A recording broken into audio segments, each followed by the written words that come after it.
Сәлем, Азат. Сәлем. Қайсың? Жақсы өзің?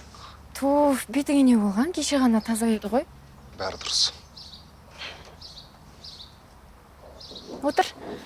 Танысып қойыңдар. Сара, Азат. Азат.